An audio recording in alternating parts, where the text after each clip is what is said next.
My father shared a secret with me that ruined my entire life. My father told me this story over drinks the other night. He'd gotten a little tipsy and ended up telling me something that unraveled a dark truth about my uncle. When I was 7, I remember Uncle Mark always being my favorite relative. He always invited me around to show me his airsoft gun collection, have hide-and-seek parties with my friends, and even took us to the beach. He would always come with sweets for us and acted like one of us, another child who just wanted to have fun. But then came the day when everything seemed to fall apart. Looking back, my uncle had told me we were going to go to the new amusement park that had opened up on the other side of town. I was so excited as I had been waiting for so long to have a chance to visit that place. My dad was happy and cheerful for the entire day. He was going on about how much he loved the fact his brother wanted to be in his children's life, and was excited to let me go to the new park. That was until his phone rang. I was in my room, packing my stuff, when I heard the most blood-curdling scream from my dad. He was yelling at someone on the phone, louder than I had ever. I heard him rip open our front door and slam it back shut with enough force to make the picture next to it fall off the wall. I didn't see my dad for a long while after that. He never told me why until we had this talk, but that shall be explained at the end. My mom had a lot of money saved up from a minor lotto win, so we were all right financially. She kept assuring us, "Your father is just away for a while because he was looking after you and your siblings." Uncle Mark didn't come that day.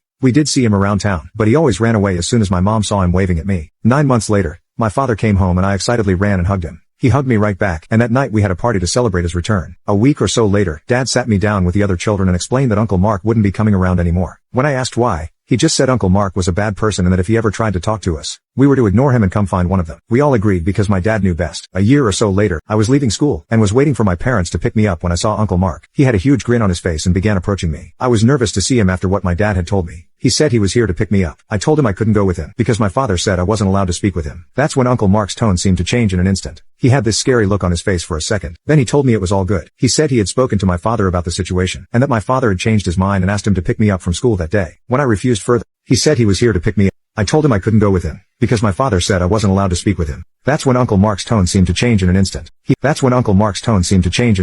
He had this scary look on his face for a second. Then he told me it was all good. He said he had spoken to my father about the situation, and that my father had changed his mind and asked him to pick me up from school that day. When I refused further, he grabbed my hand and began leading me towards his truck. Luckily for me, this was right as my father had arrived to pick me up from school. My dad ran up and punched Mark right in the face, blood spewing out of his mouth. I didn't see much after that except Uncle Mark running away with my dad chasing him. My dad came back after a little while, sighed and took me in for a hug. He told my mother to take me home, and that he'd see us later. He was lying, and I knew it would be a long time before I saw my father again. 5 years. 5 years my dad was gone. Sometime during this time period, my mom had admitted to us that he was in prison for protecting us.